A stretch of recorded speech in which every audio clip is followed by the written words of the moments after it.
y con esa misma alegría, allí desde su hogar, le damos un saludo también a la Iglesia Bíblica Consagración, allí en Montería. Vamos todos juntos aquí, Bogotá y Montería, a exaltar el nombre de nuestro Dios. Vamos con alegría. Jesús es el mismo, ayer, hoy y siempre.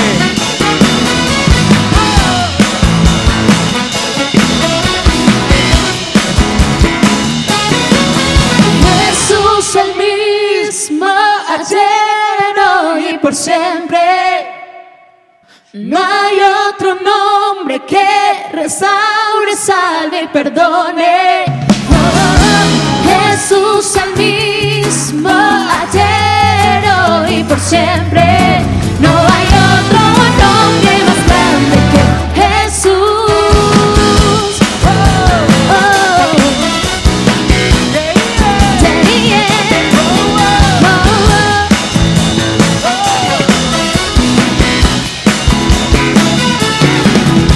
Él es fiel, grande es Él, fuerte es nuestro Dios, hermoso es nuestro Rey, sobrenatural es nuestro Dios, firme, grande, digno es nuestro Dios, bueno, santo, proveedor, y no hay otro nombre más grande que Jesús. Jesús el mismo, ayer, hoy y por siempre. No hay otro nombre que restaure, salve y perdone. Oh, Jesús el mismo, ayer, hoy y por siempre. No hay otro nombre más grande que Jesús. Oh, oh, yeah, yeah. Oh,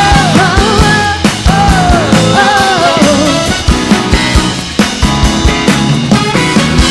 perfecto es, grandioso es, poderoso es nuestro Dios, dulce, amoroso, precioso es nuestro Dios. No hay otro nombre más grande, no hay otro nombre más grande que Jesús.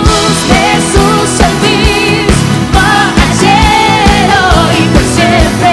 No hay otro nombre que restaure, salve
danzar delante de su presencia.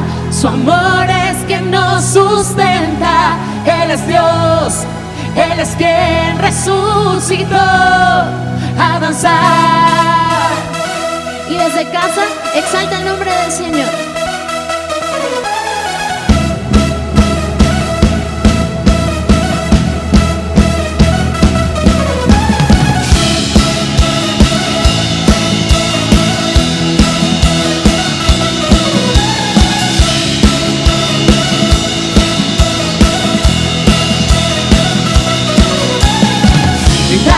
Al frente, haz algo diferente.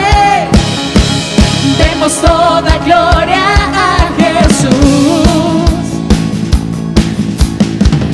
Levanta tus manos, grita que Él es santo. Es el gran yo soy, murió en la cruz. Si tú respiras tienes que adorar. Que nada te impida danzar, a danzar delante de su presencia. Su amor es quien nos sustenta. Él es Dios, Él es quien resucitó. A danzar, a Dios vamos a adorar. Su amor hay que celebrar.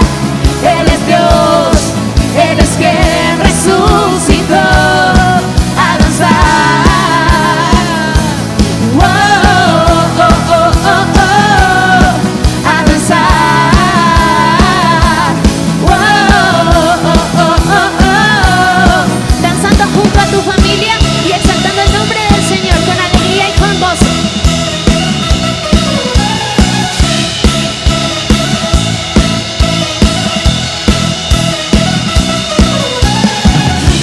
Un paso al frente, haz algo diferente.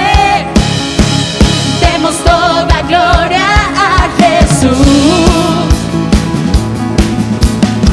Y levanta tus manos, grita que Él es santo. Es el gran yo soy, murió en la cruz. Si tú respiras tienes que adorar. Que nada te impida danzar, a danzar delante de su presencia. Su amor es quien nos sustenta. Él es Dios, Él es quien resucitó. A danzar, a Dios vamos a adorar. Su amor hay que celebrar. Él es Dios, Él es quien resucitó.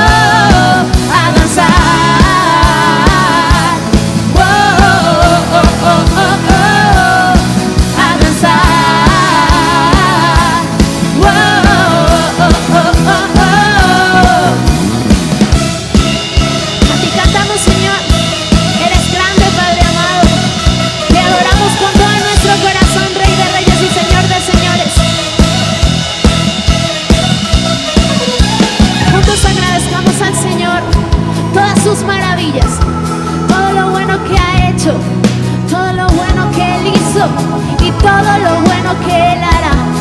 Gracias, Señor. Te agradecemos a ti, Padre, porque eres nuestro sustento, Señor. Te agradecemos a ti, Señor, porque has estado en cada paso que damos, Señor. Nos ayudas a seguir adelante, Señor. A ti te adoramos de todo corazón, Padre amado. A ti te exaltamos con alegría y gozo, Señor. Levantamos esta adoración, Señor. A danzar delante de su presencia. Su amor es quien nos sustenta. Él es Dios, Él es quien resucitó. A danzar, a Dios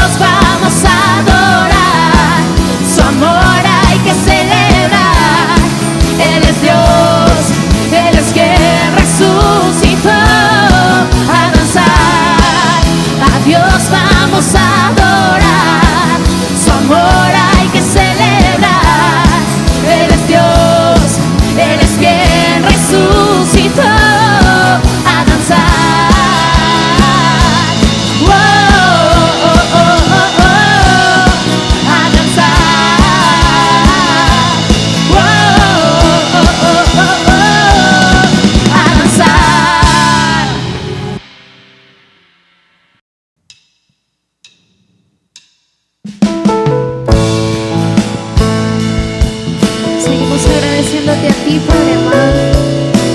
Seguimos exaltando tu nombre, Señor.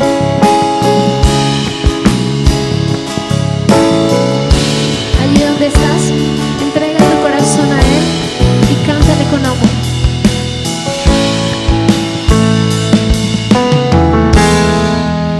Rey de la creación, soberano Señor, Dios de amor,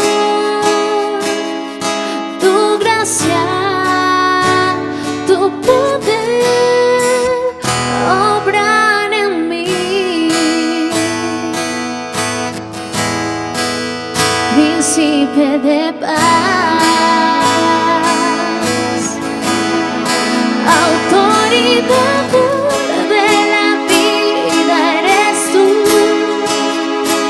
Por tu sangre y tu muerte, por la cruz y tu perdón, puedo ahora, mi Dios, adorarte.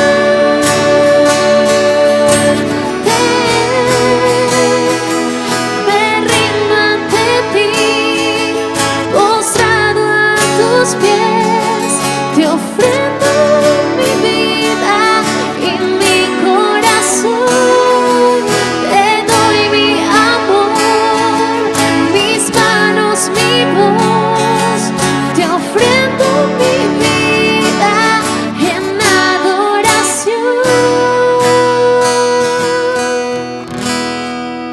Rey de la creación, soberano Señor, Dios de amor, tu gracia, tu poder obran en mí. Príncipe de paz, autoridad de la vida eres tú.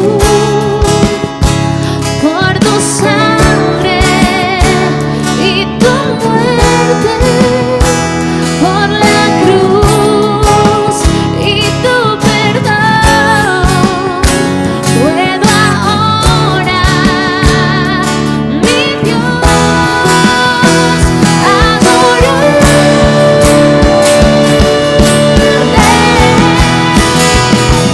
Me rindo ante ti, postrado a tus pies, te ofrendo mi vida y mi corazón, te doy mi amor, mis manos, mi voz, te ofrendo mi vida en adoración. Me rindo ante ti, postrado a tus pies, te ofrendo mi vida y mi corazón, te doy mi amor, mis manos, mi voz, te ofrendo mi vida en adoración. A ti te adoramos, Señor. A ti ofrecemos nuestras vidas, Padre amado. Por tu sangre y tu muerte, por la cruz y tu perdón, puedo ahora, mi Dios, adorarte.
ponemos a tus pies, Padre.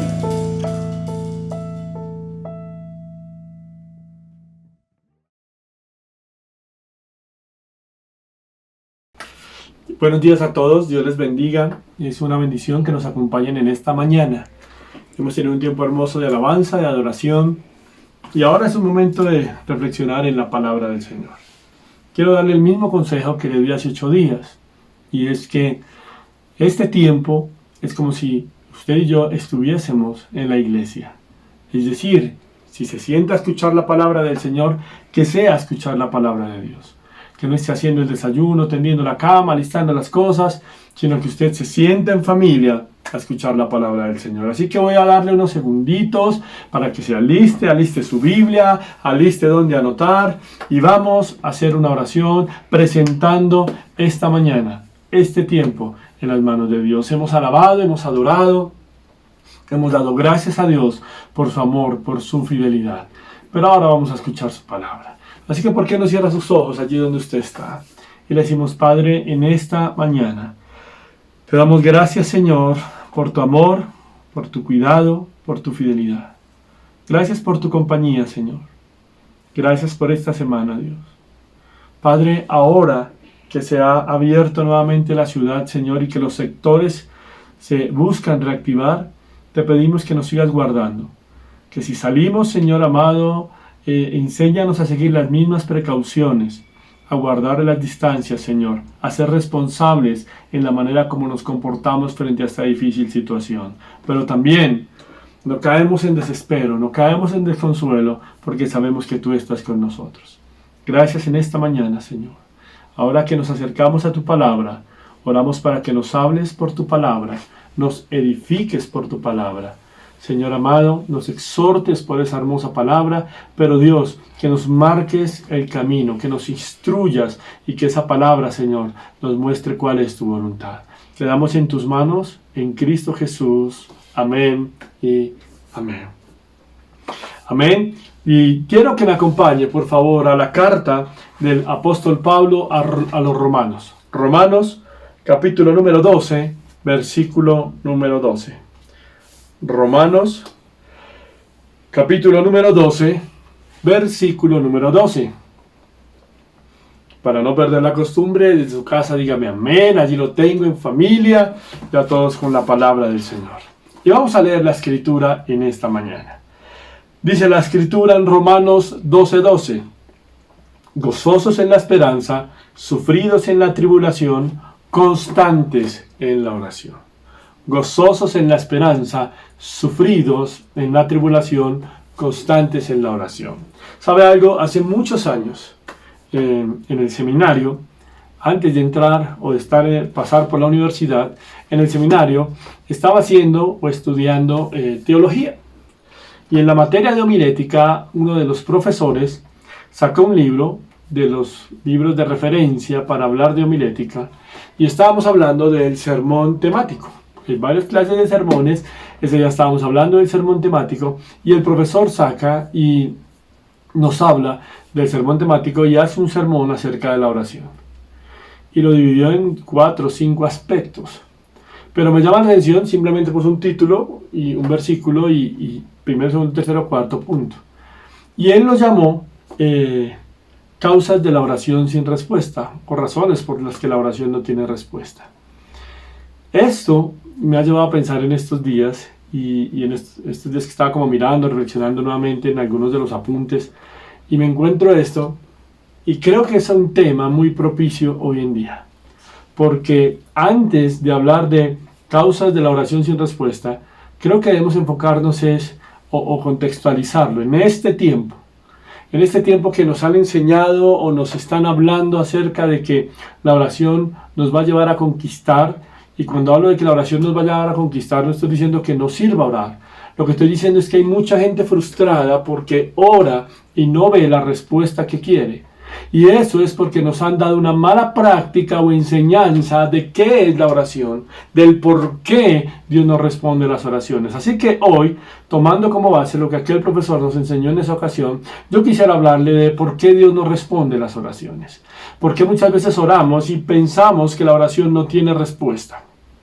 Así que lo primero que tenemos como base es definir la importancia de la oración en estos tiempos tan difíciles. El apóstol Pablo comienza a hablar o comienza a afirmar que la oración en medio de la aflicción como la que usted y yo estamos viviendo debe hacerse con perseverancia, debe hacerse de una manera seguida, es decir, cada día con pasión, cada día con entrega. ¿Esto qué implica? Que es con fuerza, que es con convicción. Cuando Pablo está hablando en Romanos capítulo 12, gozosos en la esperanza, sufridos en la tribulación, constantes en la oración, lo que está hablando es que usted y yo debemos aprender a persistir en oración bajo presión. Usted y yo oramos bajo presión y persistimos en nuestra oración. Veamos o no la respuesta inmediata, usted y yo oramos al Señor. ¿Por qué? Porque la oración que produce el corazón que confía en Dios no es una oración que es la respuesta de una habilidad humana. Tal vez descansamos y confiamos en nuestras habilidades, pero el tema está hablando de que no es habilidad humana. Usted y yo oramos y vamos detrás de la respuesta por la gracia de Dios. Por eso es que Pablo está diciendo, persistan en la oración. No es fácil ser hombres y mujeres de oración, porque nos han enseñado formas mediáticas de orar. Pero la invitación del apóstol es persistamos en la oración en medio de la tribulación, porque allí veremos la respuesta de Dios. Y de eso quiero hablarle entonces hoy, de la importancia de que oremos y del por qué cuando oramos no encontramos respuesta. El comentarista Hendriksen, en su comentario a los Romanos, dice: sin oración constante, ese gozo y perseverancia serían imposibles. La oposición que procede del mundo y las dudas que vienen de nuestro interior resultarían ser demasiado fuertes. En realidad, dice Hendriksen, sin perseverancia en la oración sería imposible obedecer las exhortaciones. Sin perseverancia en la oración sería imposible obedecer las exhortaciones. ¿Por qué? Porque la oración es ese motor espiritual que nos alienta y que nos lleva a caminar una vida de fe. Pero muchas veces nuestras oraciones no van a tener una respuesta de parte del Señor. ¿Y por qué? Varias cosas no hablamos aquel día. Yo solamente quiero resaltar 4 aspectos del por qué oramos y nuestra oración no tiene respuesta. Aspecto número 1. Santiago, capítulo número 4. El apóstol está escribiendo, Santiago, capítulo número 4, versículo número 13. Mire lo que dice. Santiago 4, 3, perdón. Santiago 4, 3. Pedís, pero no recibís, porque pedimos mal para gastar en nuestros deleites. Creo que no hay que profundizar mucho en el texto. La primera razón por la cual oramos y nuestra oración no tiene respuesta es simplemente porque pedimos mal. Dígame que tiene a su lado en la casa. No hay respuesta a la oración porque pedimos mal. Santiago nos da una tremenda enseñanza, una gran enseñanza acerca de la oración. Santiago comienza a hablar de que cuando oramos, y escucha esto que creo que es bien importante, no recibimos respuesta de parte de Dios. Y es interesante lo que plantea Santiago, porque Santiago lo que está diciendo es la causa del fracaso en la oración, o la causa de que no recibamos respuesta no está en Dios. El que no haya respuesta no es por culpa de Dios, sino es por el hombre. Nos han enseñado hoy, y lo digo de una manera muy respetuosa, pero nos han enseñado a andar decretando, a andar proclamando, a andar reclamándole a Dios. Y entonces oramos y proclamamos y decretamos y reclamamos y no hay respuesta. Entonces pensamos que Dios nos ha fallado. Porque es que nos han enseñado que la oración es la respuesta mediática de Dios para nuestros caprichos. Y la oración no es respuesta ni a su capricho ni a mi capricho. Y es interesante esto. Y puede ser hasta chocante eso. Pero es que usted no tiene por qué venir a exigirle a Dios, a reclamarle a Dios que le dé una respuesta. Señor, es que yo lo declaro y es que yo lo decreto en este momento. Y tomo autoridad y decreto. un decreto, es algo que solamente un soberano hacía y que, claro, era el respaldo del rey. Y el Rey de Gloria, que es nuestro amado Cristo, es el que tiene control de toda situación. Entonces, a veces oramos y no recibimos, y la causa del fracaso no está en Dios, sino en usted o en mí. ¿Por qué? Porque nos han enseñado que cuando el creyente ora en el nombre de Jesús, todo tiene que pasar. Entonces, orar en el nombre de Jesús se ha vuelto una fórmula mágica.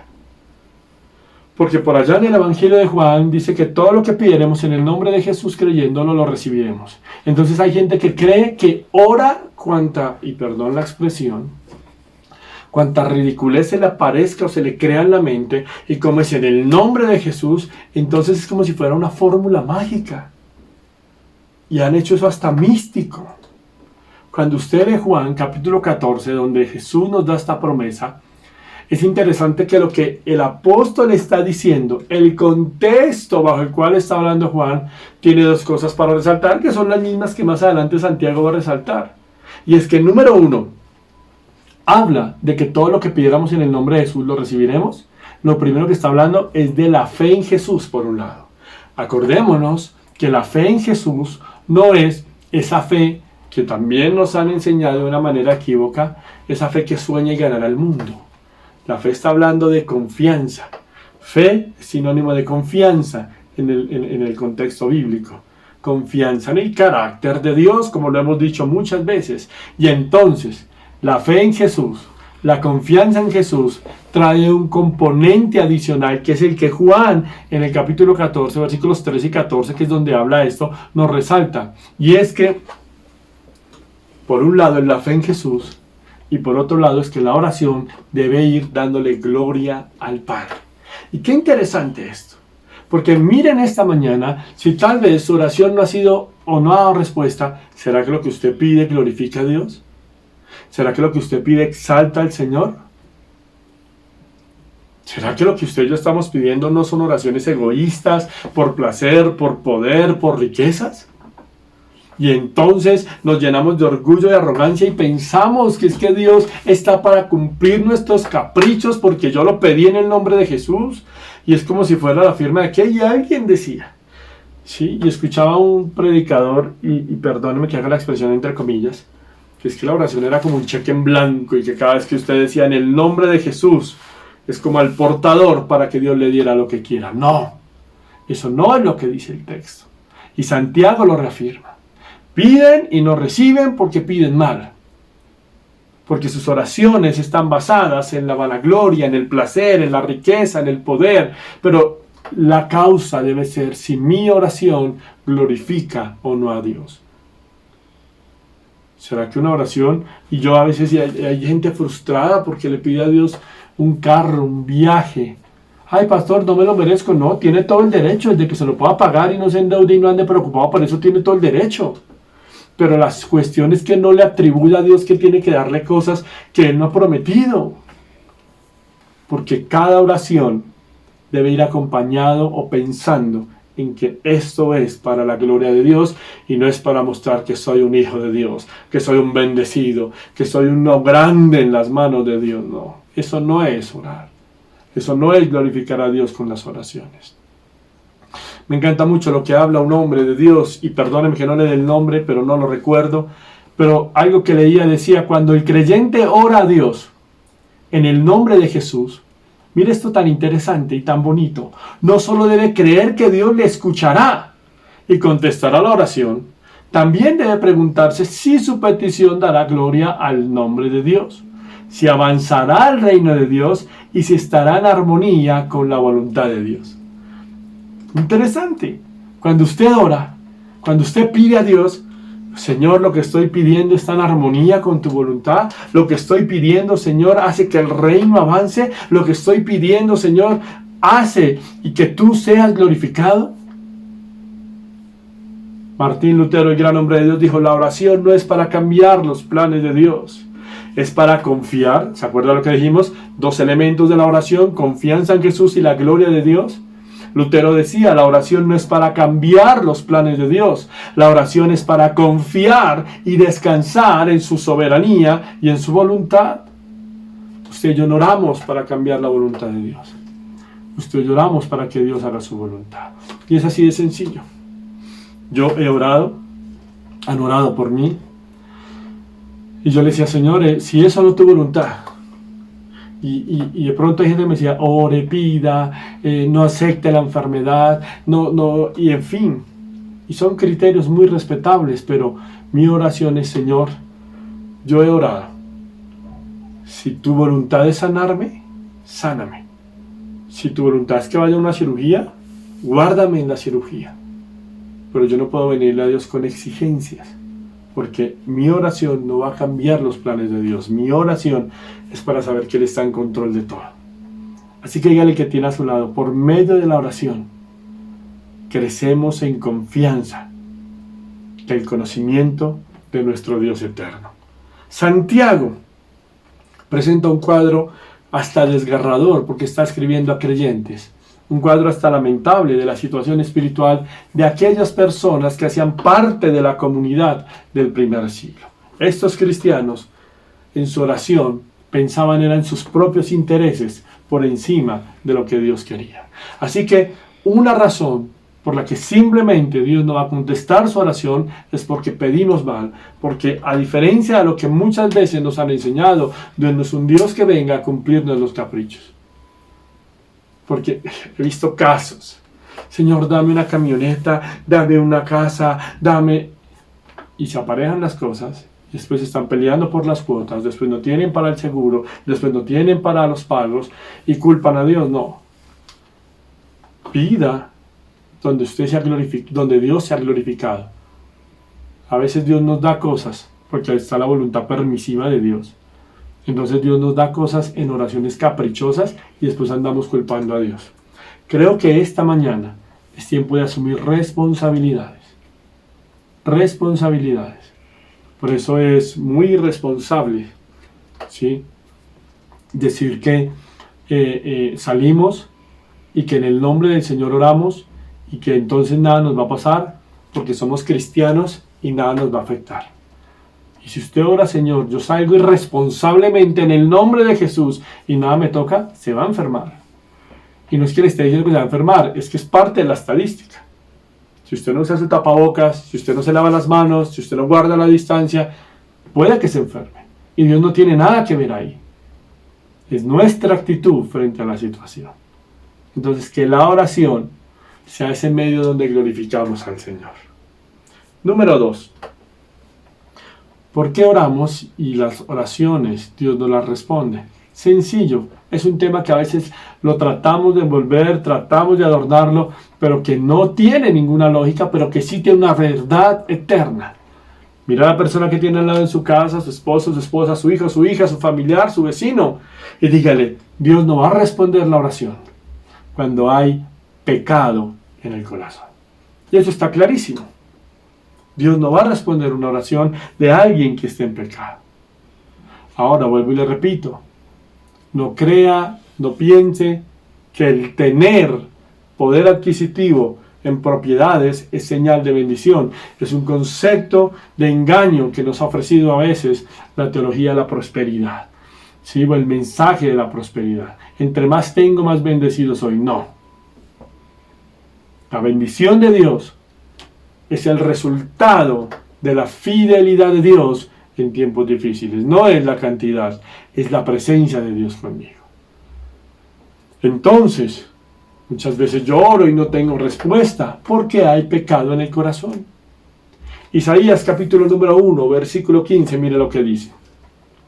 Cuando extiendan sus manos, yo esconderé de ustedes mis ojos.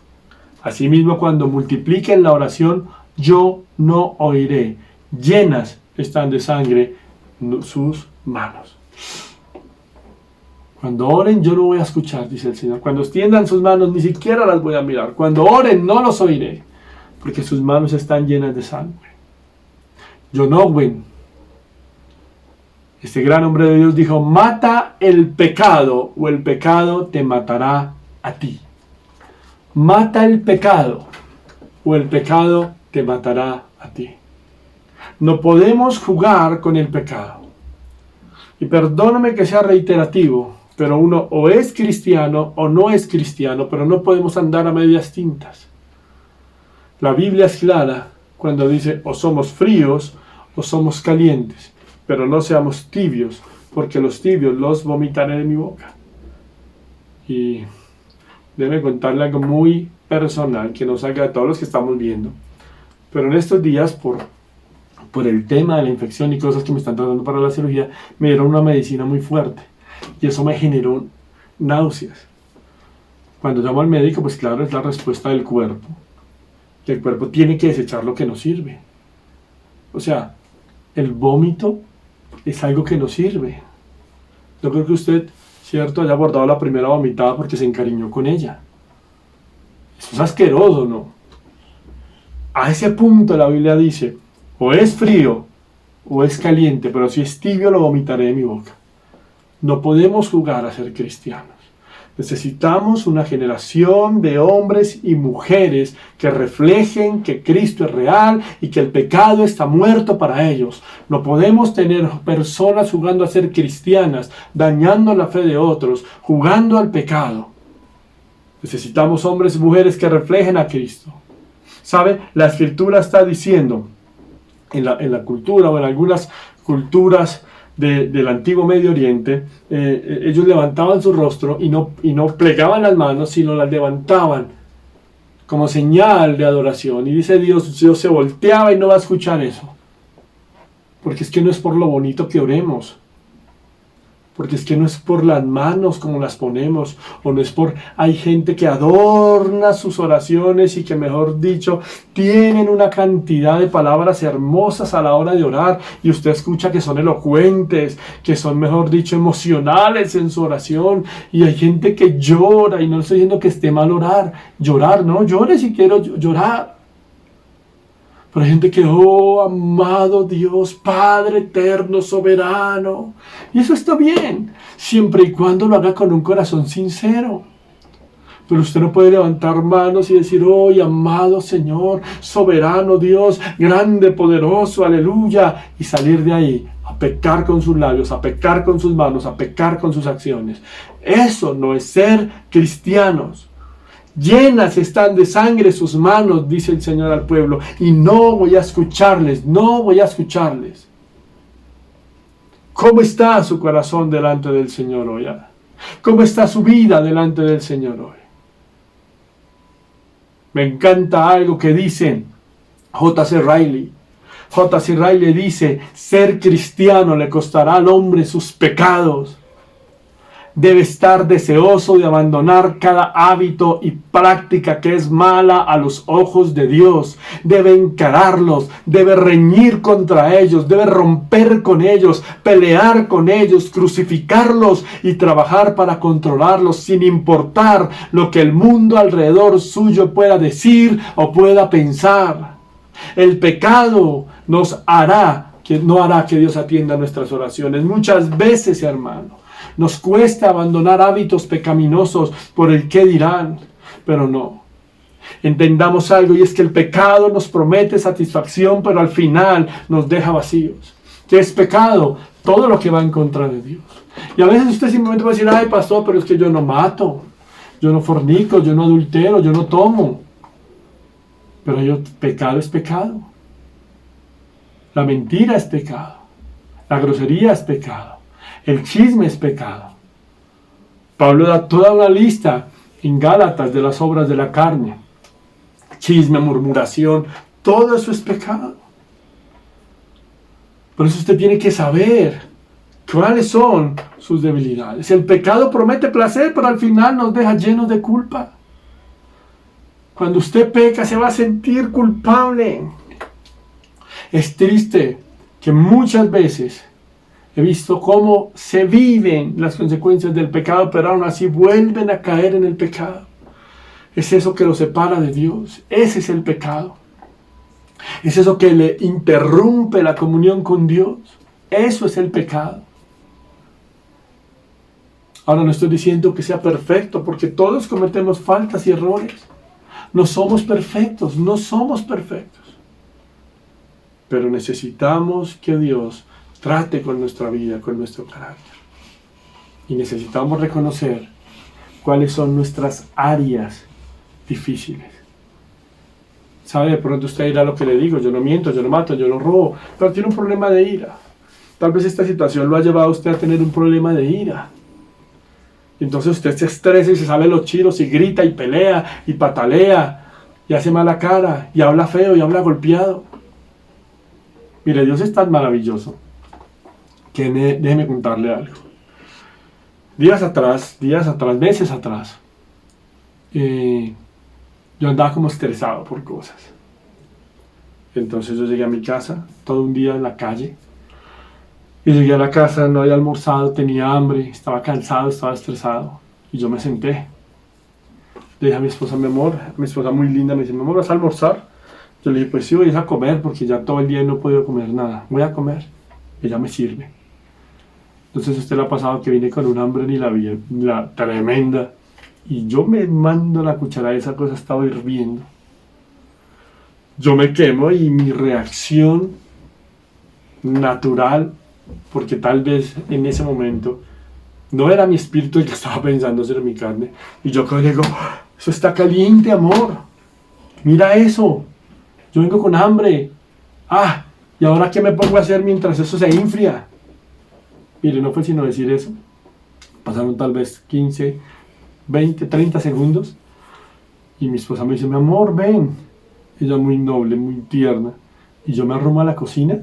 Y de un momento a otro empezó a salirse el agua de la lavadora.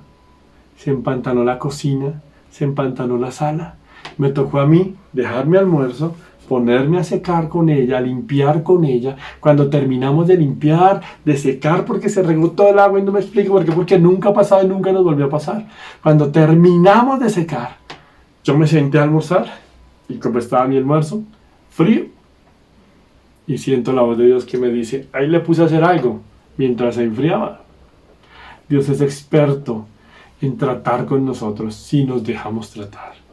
Si usted en esta mañana, de la manera más arrogante, va a decir, como estoy bien, no necesito de nada, déjeme decirle que todo lo contrario, va por muy mal camino. Cuando tenemos pecado en el corazón, necesitamos, número 1, reconocer nuestra condición. Pero número 2, comenzar a practicar aquellas disciplinas espirituales que nos van a ayudar a crecer y a fortalecernos. ¿Cuáles son esas disciplinas espirituales? La lectura de la palabra, el estudio de la palabra, que más adelante hablaremos de este aspecto, la oración, lo que estamos hablando, el ayuno. La oración y el ayuno no son para torcerle el brazo a Dios, son elementos de oración que nos ayudan a crecer espiritualmente. Pero hay gente que piensa que por la oración o el ayuno, por el pecado de su corazón, puede venir y manipular a Dios. Si hay pecado en su corazón, perdónenme la expresión, no sea tan descarado de venir a pedirle a Dios algo. No sea tan descarado de venir a pedirle a Dios algo. Si le va a pedir algo a Dios estando en pecado, pídale misericordia, pídales perdón, pídale restauración para su vida, para su hogar, para su familia. Restaure su comunión con Dios y verá que las oraciones cambian, el ambiente espiritual cambia. Número 3, desobediencia a la palabra de Dios. Pedimos mal, pecado en el corazón, desobediencia a la palabra de Dios. Proverbios 28:9 dice, el que aparta su oído para no oír la ley, su oración también es abominable. El que aparta su oído para no oír la ley, su oración también es abominable. Primera de Juan, capítulo 3, versículo 22 dice, y cualquier cosa que pidiéramos la recibiremos de Él, porque guardamos sus mandamientos y hacemos las cosas que son agradables a Él. Como creyentes, debe volverse un hábito conocer, estudiar la santa palabra de Dios. Es interesante que el autor sagrado nos está diciendo que la respuesta a nuestra oración depende de la manera como cumplamos los mandamientos. ¿Qué mandamientos? Los 10 mandamientos no, todo lo que el Señor Jesucristo dejó estipulado en su palabra. Esos mandamientos lo que hacen es hacernos o permitirnos reflejar la voluntad de Dios, cosas que agradan al Padre. Volvemos a lo mismo del anterior pasaje un momento, o el primer punto. El texto nos dice, y cualquiera que pidamos lo recibiremos de Él. Es hermoso este versículo.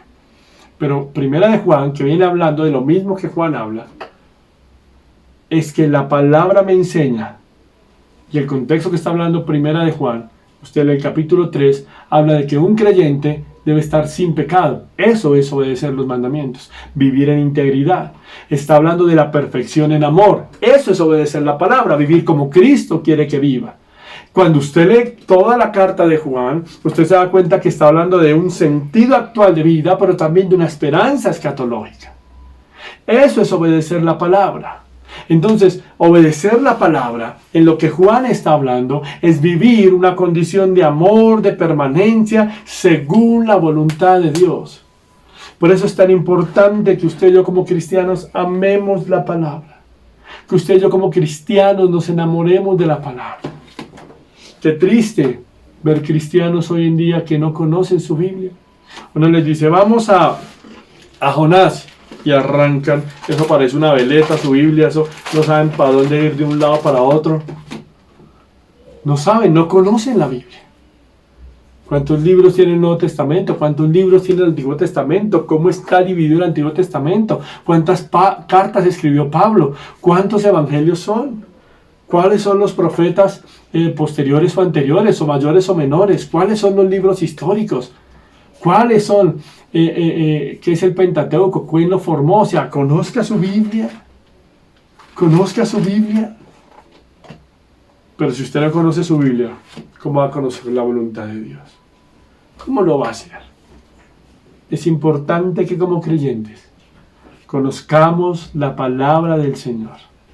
Porque conocer la palabra de Dios nos lleva a conocer la voluntad de Dios. Si usted no conoce la voluntad de Dios, ¿cómo sabe que lo que pide agrada a Dios? ¿Cómo sabe que lo que pide Dios lo quiere para usted? Déjeme leérselo de esta manera. Un comentarista, Bacon, en su comentario a Primera de Juan dice lo siguiente. Hay unas condiciones. Bacon dice, obediencia, amor, permanencia, según la voluntad de Dios y en el nombre de Jesús. Si la persona en realidad ama a Dios y ama a sus hermanos, permanece en Cristo y Cristo en ella. Esta persona, dice Bacon, cumple los mandamientos y pide según la voluntad de Dios. Puede esperar el cumplimiento de la promesa, porque el deseo de Dios será su deseo. ¡Qué hermoso eso! El deseo de Dios será su deseo. ¿Cómo sé cuál es el deseo de Dios? Aquí lo tiene, en la palabra. Aquí está el deseo de Dios para mi vida. ¿Sabe qué es lo más hermoso? Pablo, cuando escribe a los Filipenses en el capítulo 2, versículo 15, dice, para que seamos irreprensibles, sencillos, hijos de Dios sin mancha en medio de una generación maligna y perversa, en medio de la cual resplandecéis como luminares en el mundo, asidos de la palabra de vida, para que en el día de Cristo yo pueda gloriarme de que no he corrido en vano, ni en vano he trabajado. Hágase de la palabra para que usted sea diferente, dice la Biblia, en medio de una generación mala y perversa. Mala y perversa. ¿Por qué no mira a la persona que tiene allá al lado de su casa y dígale, estamos llamados a ser luz en medio de un mundo perdido y perverso, sostenidos por la palabra eterna de Dios? Muchas veces pedimos a Dios y no hay respuesta, y es porque no obedecemos a Dios. No es lo que le diga el pastor, no es lo que le diga el líder, es lo que le diga la palabra de Dios. ¿Por qué? Quiero leerle algo que Henry Halley escribe en su comentario bíblico acerca de la palabra de Dios. Y él tiene toda una sección que se llama Dichos Notables acerca de la Biblia. Y empieza a hablar de cómo ciertos hombres a nivel de historia han hablado de la Biblia. Dice, por ejemplo, que Hegel dice, para el cristiano, es la Biblia la que toca las fibras de su corazón e imparte firmeza a sus convicciones. ¡Ay, qué hermoso! Lo que imparte firmeza a las convicciones. Napoleón dijo, la Biblia no es un mero libro, sino una creación viviente con un poder que vence a todo cuanto se le opone. Con un poder que vence a todo cuanto se le opone. W.H. Seward dijo, la esperanza eterna del progreso humano pende de la influencia siempre creciente de la Biblia. Cómo la palabra de Dios puede impactar toda una sociedad cuando yo me enamoro de ella. ¿Sabe? Mire esto tan hermoso. Horace Greeley dijo, es imposible esclavizar mental o socialmente a un pueblo que lea la Biblia. Los principios de la Biblia son los cimientos de la libertad humana. No se trata de izquierda, no se trata de derecha, no se trata qué piensa el uno, qué piensa el otro. Vaya al sabio consejo de la palabra de Dios. Y vuelvo y leo esta frase. Es imposible esclavizar mentalmente o socialmente a un pueblo que lee la Biblia. Los principios de la Biblia son los cimientos de la libertad humana. En la Biblia usted encuentra el principio de familia, el principio de honestidad, el principio de rectitud, el principio de integridad, el principio de verdad. Allí en la Biblia lo encuentra y por eso es importante que lo podamos obedecer, que lo vivamos. Está lleno de frases hermosas. Cuando pueda, búsquelo, compendio manual de la Biblia, Halley, y encontrará cosas tremendas acerca de la palabra del Señor. Por eso mi invitación hoy es a que mire por qué de pronto su oración no tiene respuesta. De pronto, sin darse cuenta, no solamente pide mal, no solamente hay pecado, sino usted no obedece la palabra de Dios. Y la palabra de Dios me manda cosas tan importantes como amar al que no me ama, como perdonar, como permitir ser restaurado de un corazón. ¿Qué cosas está guardando en su corazón? ¿Qué rencillas, qué malos recuerdos en este tiempo tal vez ha albergado? Tenga eso presente allí. Cuarto y último aspecto de por qué nuestras oraciones no traen respuestas. Mira allí a su esposo o a su esposa y dígale mal comportamiento en el matrimonio. Mal comportamiento en el matrimonio. Cuando el apóstol Pedro escribe en su primera carta, primera de Pedro, capítulo 3, versículo 7, dice: vosotros maridos igualmente vivid con ella sabiamente, dando honor a la mujer como a vaso más frágil y como a coherederas de la gracia de la vida, para que vuestras oraciones no tengan estorbo. Mire qué bonito esto. Para que nuestras oraciones no tengan estorbo.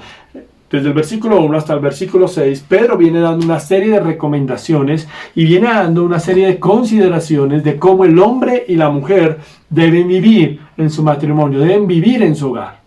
Pero aquí está cerrando y está colocando algunos principios bien bonitos. Por tiempo no vamos a estudiar todo, solamente quiero llamar su atención a 2 o 3 aspectos acerca de esto. Lo primero es aclaremos algo. La Biblia dice, maridos igual vivid con ellas sabiamente. Lo que, ayer me decía, ay pastor, yo ahora entiendo ese pasaje porque le digo, Señor, dame sabiduría para entenderla porque es que no la entiende nadie. Eso no es lo que está hablando la Biblia. La Biblia no está hablando que le pida sabiduría para entenderla. Es más, le voy a decir algo. Usted no debe entenderla, ámela. Usted no debe entenderlo, ámelo. Pero eso no es lo que está diciendo la Biblia. Primero, vivan sabiamente. La palabra sabiamente es la misma palabra conocimiento. Cuando usted mira el texto griego, la palabra ahí es gnosis. Y es interesante porque la palabra gnosis a veces la encajonamos solamente en el conocimiento básico o vago. Pero aquí, cuando Pedro está usando la palabra gnosis, no está hablando de un conocimiento analítico, como la voy a analizar. Lo voy a analizar, lo voy a conocer, la voy a conocer, entonces no es analizarlo, mirarle sus errores, mirarle sus fallas, no. Ese no es ese análisis, ese conocimiento no es. Tampoco es de una comprensión religiosa. Que usted ande mirándole los pecados, los defectos, que ande haciéndolo sentir mal o mal. No. La palabra gnosis, la palabra conocimiento que Pedro está hablando ahí, habla de una comprensión personal. ¿Cómo así comprensión personal, pastor? Claro, lo que Pedro está diciendo es que en el matrimonio, en la relación de pareja, se desarrolla un amor, y es un amor que me lleva a comprender a la otra persona y a comprenderla en todas las áreas del matrimonio.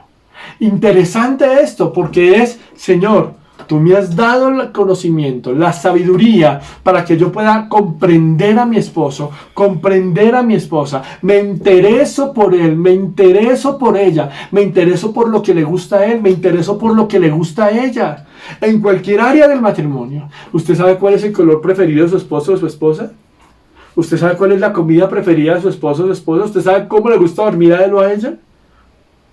¿Qué marca de jabón usa? ¿Qué marca de champú usa? ¿Qué color es? ¿Usted sabe eso? ¿Conoce eso? Pero es que hoy en día no hemos conocido al esposo o a la esposa. Y la Biblia lo que está diciendo es, ojo, necesitamos vivir con ellas y con ellos de una manera interesada. Que el matrimonio sea tan interesante que yo esté preocupado por conocerla y por conocerlo. Por saber quién es él, por saber quién es ella, qué le gusta, qué no le gusta, qué quiere, qué sueña, qué espera. Es interesantísimo esto. ¿Cuánto conoce a su esposo? ¿Cuánto conoce a su esposa? Ay, pastor, pero es que él no se deja hablar. Pastor, pero es que ella no se deja hablar. Salgan de la rutina. Cambien de ambiente. Conózcase. Es importante esto. Y es lo que el apóstol está diciendo. Vivan con ellas sabiamente. Acuérdense que lo estamos mirando ya desde las consideraciones. Todo el capítulo, versículos 1 al 6, viene hablando del hombre y la mujer. Pero aquí empieza a cerrar de una manera hermosa. Es importante que tengas un conocimiento de quién es tu esposo y de quién es tu esposa. ¿Qué necesita tu esposo? ¿Qué necesita tu esposa? Porque si no lo conoces, ¿cómo vas a buscar amarlo y agradarlo como es? ¿Cómo lo vas a hacer? ¿Cómo lo vas a hacer? Necesitamos empezar a construir puentes de amor, de amistad, de empatía. Eso es crucial. Pero luego sigue diciendo, dando honor a la mujer. Como vaso frágil, dando honor a la mujer. ¿Qué es dando honor? ¿Qué es dar honor en el matrimonio? ¿Será que honor es que ella me diga sí señor? ¿Sí señora? Sí señor, sí señora, para no evitar, para no tener problemas? Machismo o feminismo ahí, que, perdón la expresión, absurdo que se está levantando hoy en día. Porque es que lo primero que el apóstol está diciendo en el contexto que viene hablando es que en esta cultura donde el hombre se creía superior a la mujer por algunas cuestiones culturales, Pedro está diciendo hombre y mujer son iguales, por eso ellas son herederas de la gracia, ellas son salvas como el hombre y la mujer. Cristo murió por ambos, Cristo los salvó a ambos. Son compañeras, son compañeros de victoria, de gracia, de amor, de perdón, de restauración, de justificación, de redención. Eso está hablando la Escritura ahí. Pero ¿qué es dar entonces honor? Interesante que empecé a mirar el término y encuentro que el término ahí es el término tienen o tienen. ¿Y sabe qué significa? Lo anoté literal, lo que decía el comentario. Significa tanto honrar a una persona de forma verbal como a través de los hechos. Interesante. ¿Habla de qué? Honrarla verbal, honrarla con mis acciones. ¿Esto qué habla? Yo estoy en defensa de esa persona. ¿Usted honra a su esposo y a su esposa por lo que le dice? ¿Usted honra a su esposo o a su esposa como lo trata o la trata? Si ustedes han caído en malas palabras, si han caído en maltrato, pídanle perdón a Dios en esta mañana. Que Dios restaure su hogar, porque usted varón está en defensa de su esposa y usted mujer está en defensa de su esposo. Eso es lo que está diciendo la Escritura. Nuestras oraciones van a tener estorbo cuando no llevamos un hogar santo, íntegro, limpio delante de Dios. Necesitamos un hogar en integridad. ¿Cómo le responde a su esposa? ¿Cómo le responde a su esposo? ¿Cómo atiende a su esposa? ¿Cómo atiende a su esposo? Y podríamos poner muchos ejemplos en esta mañana. desde cómo se pasa en el desayuno, desde cómo se pasa en la ropa. Amor, pásame la toalla. Ah, este berrión no se metió a bañar y no guardó la toalla. Amor, apágame la estufa. Ah, yo estoy ocupado, apágala usted. ¿Cómo se atienden? ¿Cómo se hablan? ¿Cómo se cuidan el corazón? Pregúntese, Señor, ¿por qué no has dado respuesta? Tal vez no estoy tratando a mi esposo o a mi esposa como tú me mandas tratarlo. Y quiero cerrar con esta idea. Cuando un esposo no vive con su esposa según las Escrituras, cuando un esposo no respeta a su esposa, cuando la esposa no respeta a su esposo según las Escrituras, se encuentran con el hecho que no pueden orar juntos. Dios no acepta estas oraciones ofrecidas por personas que viven en un ambiente de contiendas y de mentiras. Dios quiere vernos reconciliados a fin de que podamos orar juntos en paz, en armonía, de que podamos disfrutar de sus innumerables bendiciones en el hogar. ¿Sabe? En la escuela dominical, en la iglesia donde yo asistí hace muchos años, se cantaba un hermoso himno. En el hogar, en el hogar, en el hogar, decía, tú necesitas a Jesús. Y decía, mira qué feliz se vive, mira qué feliz se vive con Jesús en el hogar. Pregunte en esta mañana si Jesús es feliz en su hogar o hace rato dejó de estar en su hogar. Pregúntese en esta mañana por qué Dios no ha contestado sus oraciones. Vamos a orar en esta hora. Señor, estamos hoy delante de ti. Te queremos pedir perdón, Señor, si hemos pensado que la oración es una manera de manipular nuestra fe. Perdónanos, Señor, si hemos pensado que la oración es una forma en que te obligamos a cumplir nuestros caprichos y nuestros deseos. Perdónanos si hemos pedido mal, Señor. Perdónanos si hemos pedido fuera de tu voluntad. Perdónanos si hemos jugado a ser cristianos, donde somos personas tibias, donde jugamos al pecado, donde seguimos untándonos de pecado, donde seguimos viviendo las consecuencias del pecado, pero seguimos cayendo en ese pecado, Señor. Perdónanos, Dios. Perdónanos si no obedecemos tu palabra. Perdónanos, Señor, si no tenemos tu palabra como regla de vida y de fe. Perdónanos. Perdónanos, Señor, si hay un mal comportamiento hacia mi esposo o hacia mi esposa. Perdóname si no le doy honor, no la trato bien, no le hablo bien. Perdóname, Señor, si no estoy interesado en lo que a él o a ella le agradan. Perdónanos, Señor. Hoy te pedimos, Padre Celestial, que nos ayudes a vivir en integridad delante de ti, que nos ayudes a caminar en santidad delante de ti. Oramos, Señor, por cada vida, por cada familia y por cada hogar en esta mañana. Te pedimos tu bendición sobre cada vida y sobre cada hogar. Y tal vez tú que nos estás viendo hoy, necesitas pedirle perdón a Dios porque estás en pecado. Esta es la oportunidad para que hagas a Jesús el Señor de tu vida. Tal vez tu hogar es un hogar lleno de problemas, es un hogar de amargura, de frustración. Esta es la mañana para que hagas a Jesús el Señor de tu vida. No necesitas hacer una oración de manera religiosa, simplemente donde estás allí, dile: Jesús, te necesito, mi hogar te necesita, mi vida te necesita, y ábrele tu corazón a Jesús para que Él pueda venir hoy, restaurar tu vida, restaurar tu corazón. Señor, gracias por el amor, por la salvación, por la paz, por tu compañía. Gracias porque oramos y sabemos que perseveramos en la oración y tú nos escuchas, Señor, porque tienes cuidado de nosotros. Oramos por la iglesia hermosa, cada vida que nos está viendo en redes sociales, cada corazón que está con nosotros en esta mañana o que escuchará después esta predicación. Oramos por cada uno de ellos para que, Señor, tu paz sea sobre ellos. Gracias porque tú nos perdonas, nos sostienes y nos enseñas la manera correcta de orar en Cristo Jesús. Amén y amén. Y damos gracias al Señor así en esta hora, porque Dios es bueno y porque Dios es fiel. Dios les bendiga a todos. Y damos gracias al Señor en esta mañana por su amor, por su cuidado y por su bendición.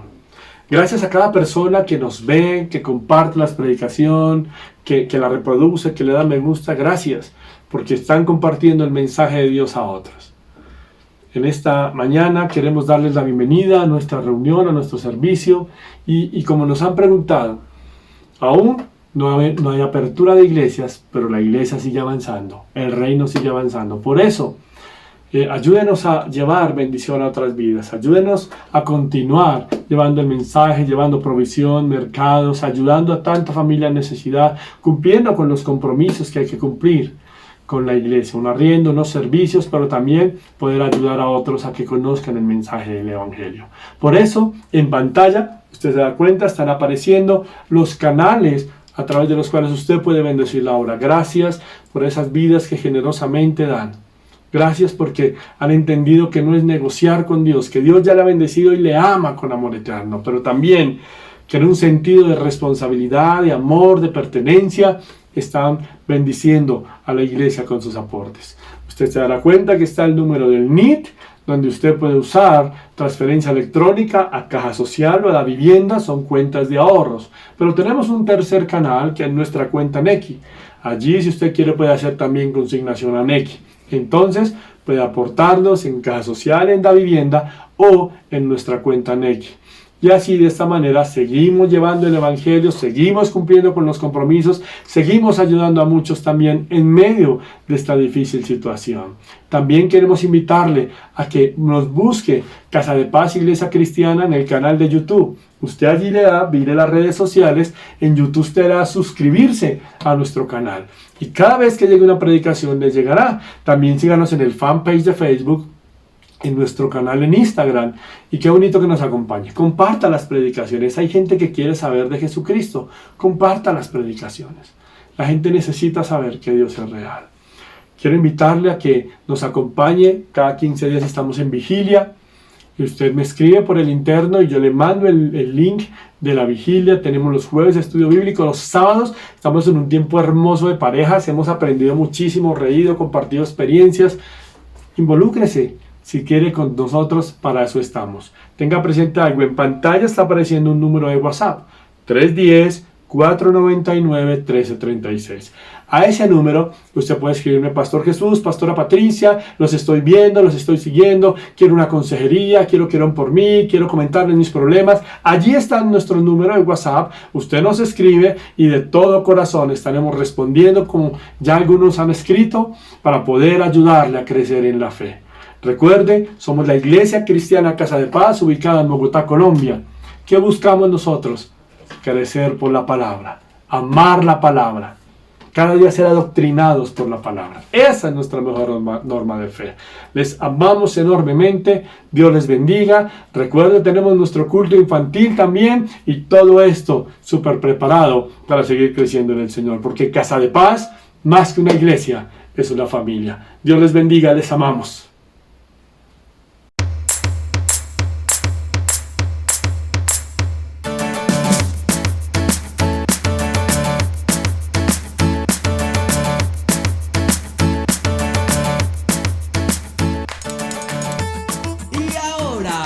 Casa de Paz Kids.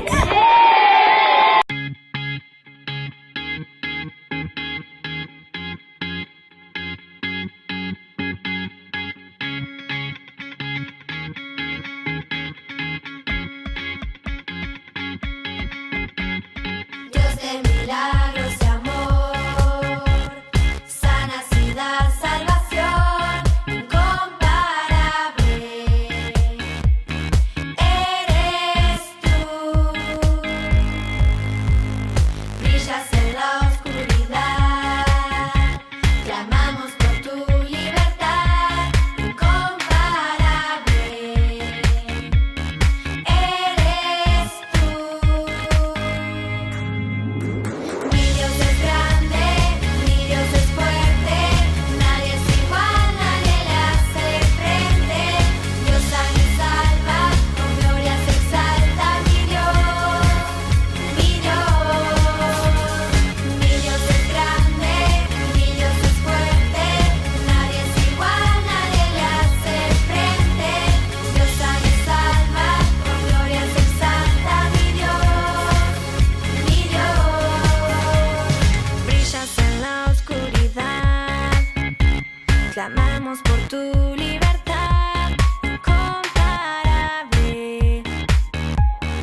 en el día de hoy me corresponde la clase de escuela dominical. Vamos a seguir trabajando el libro de Éxodo y vamos a empezar la clase hoy en el capítulo 7, versículo 1, hasta el capítulo 12, versículo 42. Como se podrán dar cuenta, es una lectura bastante extensa, entonces yo voy a ir narrando los hechos más importantes y la idea es que ustedes puedan profundizar en casa con ayuda de sus papitos la lectura. Vamos a poner primero que todo este tiempo en manos de Papito Dios y que sea Él dirigiendo esta clase. Los invito a cerrar sus ojitos. Padre amado Señor, en esta mañana te damos gracias por la fortuna y el privilegio, Señor, de compartir tu palabra con estos chiquitines. Señor, te pedimos que seas tú hablando a cada corazón, Señor, guiando esta clase, Señor, que ellos puedan, Señor, aprender cada día más de tu poder, de tu amor y de tu misericordia sobre nuestra vida, Señor. Te damos gracias, Señor, porque tenemos salud, porque tenemos alimento en nuestra mesa, Señor, porque tenemos una familia que nos quiere, que nos cuida y nos protege, Señor. Y te pedimos, Padre amado, por todas aquellas personas que están pasando dificultades en estos momentos. Amén y amén. Bueno, niños, si ustedes empiezan la lectura se podrán dar cuenta que la clase de hoy va a tratar sobre las 10 plagas de Egipto. Pero a mí me llama mucho la atención cuando empieza en el capítulo 7, donde Dios comisiona a Moisés y Aarón para ir delante de Faraón e interceder por la libertad de su pueblo. Me llama la atención cuando Dios le pregunta a Moisés, como, ¿qué tienes en tu mano? Como sabemos, lo que tiene en la mano Moisés es una vara. Una vara, yo aquí me imagino que sería una vara para apoyarse, porque como sabemos, Moisés tenía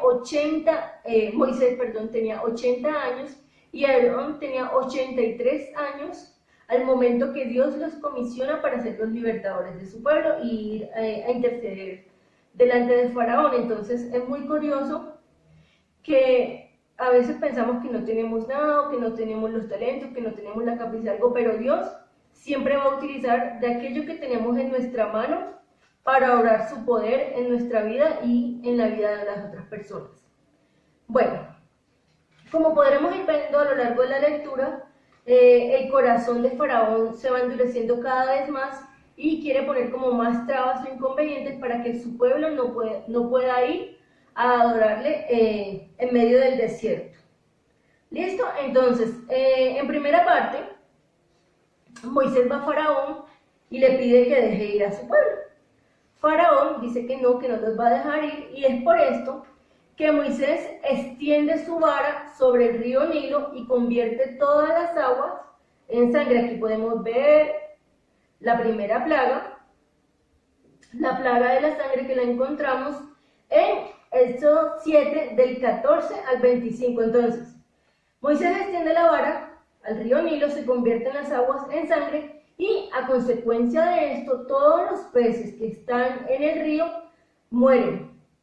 Obviamente esto empieza a oler terrible, muy mal, por la sangre y por los peces muertos. ¿Listo? Esta es la primera plaga, que se llama la plaga de la sangre. La segunda plaga la conocemos como la plaga de las ranas y la encontramos en Éxodo 8 del 1 al 15, que la podemos ver aquí representada. Entonces, la plaga número 2, Éxodo 8 del 1 al 15, y es cuando Moisés extiende su vara al río, pero esta vez para que todas las ranas que habitan en los ríos, en las aguas y estos, salgan y ocupen todos los espacios de Egipto. Que no quede un espacio donde no haya una rana.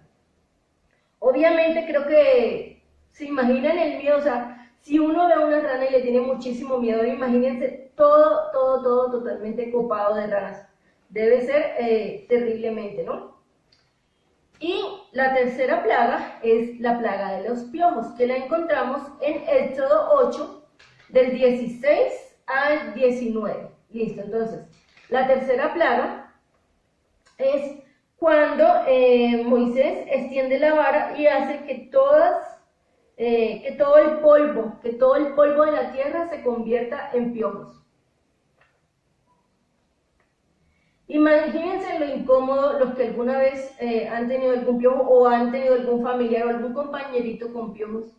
Imagínense lo incómodo que es cuando nadie se quiere juntar con ellos y todo el mundo los quiere apartar. Ahora imagínense estar totalmente cubiertos de piojos. Debe ser una sensación muy incómoda.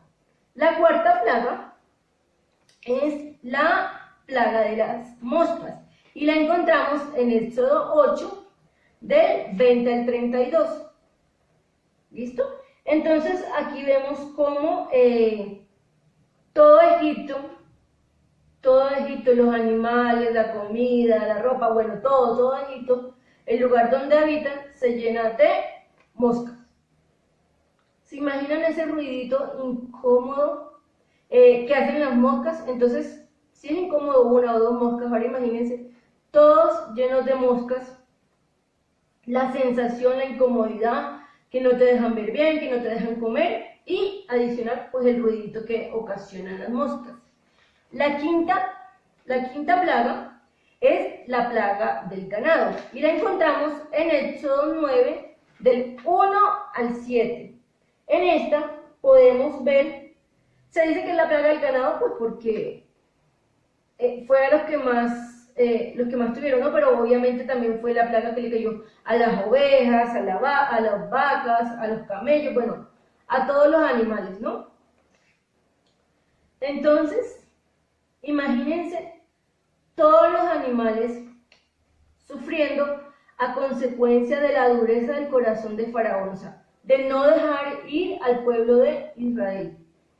Todos los animalitos, ahí vemos el ganado, obviamente muy triste por toda la plaga que cayó encima de ellos. La sexta plaga es la plaga de las úlceras y la encontramos en Éxodo 9 del 8 al 12. Aquí vemos como cuando una persona tiene como lepra, que le da como llaga, bueno, imagínense, si las personas que tenían esta enfermedad se tenían que ir, ahora imagínense todo Egipto contagiado con esta plaga. Y en todo el cuerpo. Aquí lo vemos representado en una mano, pero era en todo el cuerpo. Lo doloroso y lo incómodo que debió ser esto para todo el pueblo. La séptima plaga se conoce como la plaga del granizo y la encontramos en Éxodo 9 del 13 al 35. Aquí es donde Moisés extiende su vara al cielo y empieza a tronar y a granizar, y es un fuerte granizo. Entonces, ¿se imaginan la destrucción? De hecho, cuando Moisés va y advierte a Faraón de la plaga, le dice, bueno, como que todos se guarden en sus casas, que estén cubiertos, protegidos, pero algunos por dureza de corazón y por no creer, decidieron salir y hacer caso omiso a las advertencias que había dado Moisés. Esto es muy similar a lo que está pasando ahora, o sea, las recomendaciones que nos dan nuestros gobernantes, los entes de salud y todas las personas que nos quedemos en casa y que nos podamos proteger unos a otros. Ahora imagínense en esta época donde si usted es empleado y su empleador le dice, no, usted de todas maneras tiene que ir a trabajar, ocasionándole la muerte, ¿no? Por no acatar las órdenes y recomendaciones que se habían dado en su momento. La octava plaga se conoce como la plaga de las langostas y la encontramos en Éxodo 10 del 1 al 20.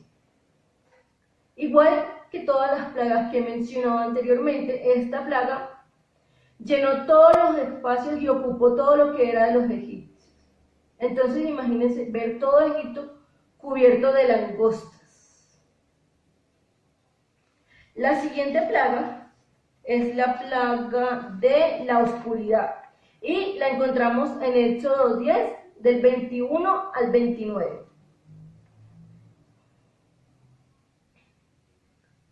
Entonces, en esta plaga, toda la oscuridad llenó Egipto. Todo era oscuridad, no había sol, no había luz, no había nada que pudiéramos ver, solamente la oscuridad. La siguiente plaga se conoce como la muerte de los primogénitos. Y lo encontramos en Éxodo 11:1 al 12:36. Podemos ver cómo lo único que los libraba a ellos de la muerte de sus primogénitos era la sangre del cordero.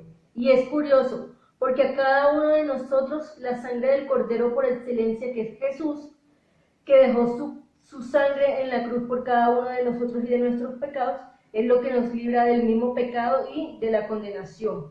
Por eso, el versículo a memorizar de la clase de hoy lo encontramos en Efesios 2:13 y dice: pero ahora, en Cristo Jesús, vosotros que en otro tiempo estabais lejos, habéis sido hechos cercanos por la sangre de Cristo.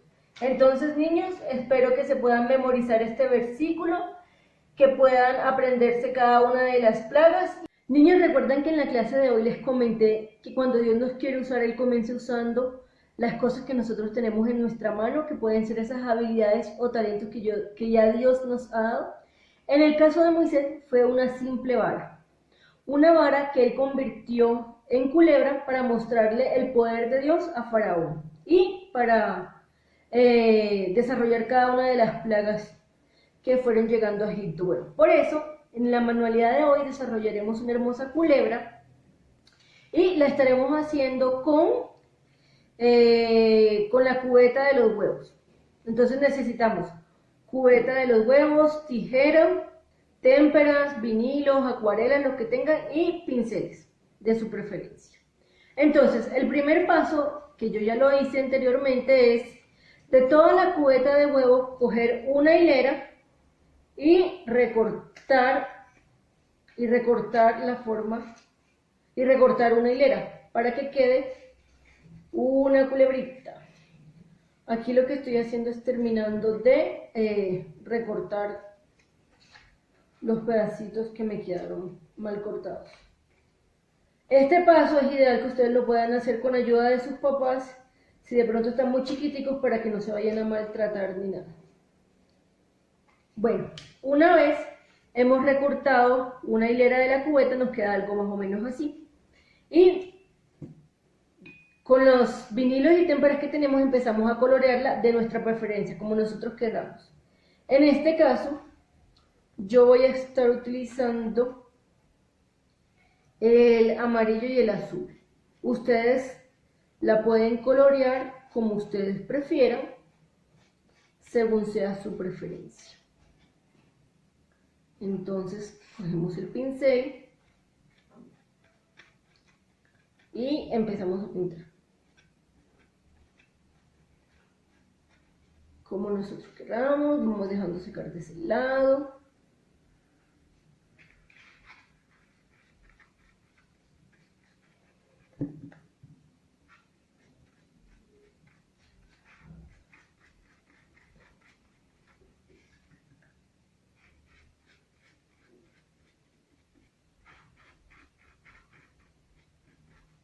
¿Listo? Va quedando algo así.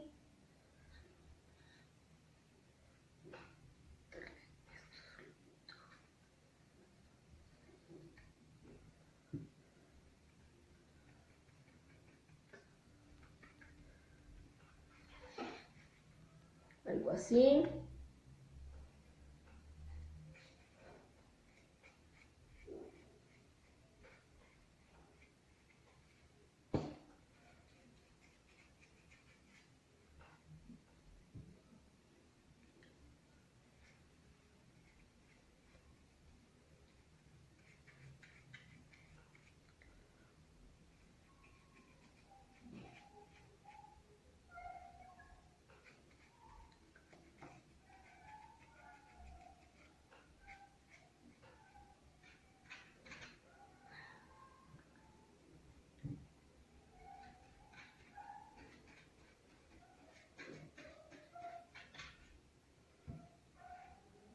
Así más o menos.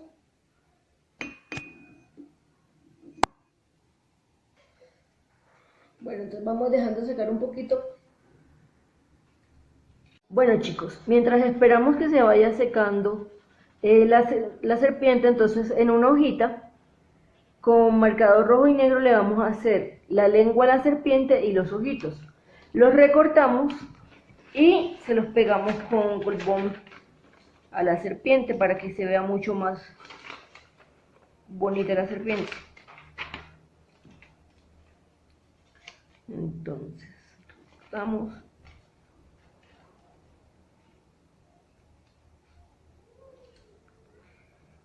Listo.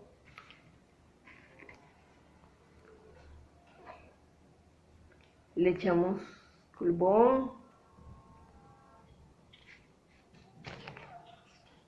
Y si la pegamos. Hacemos presión un momentico.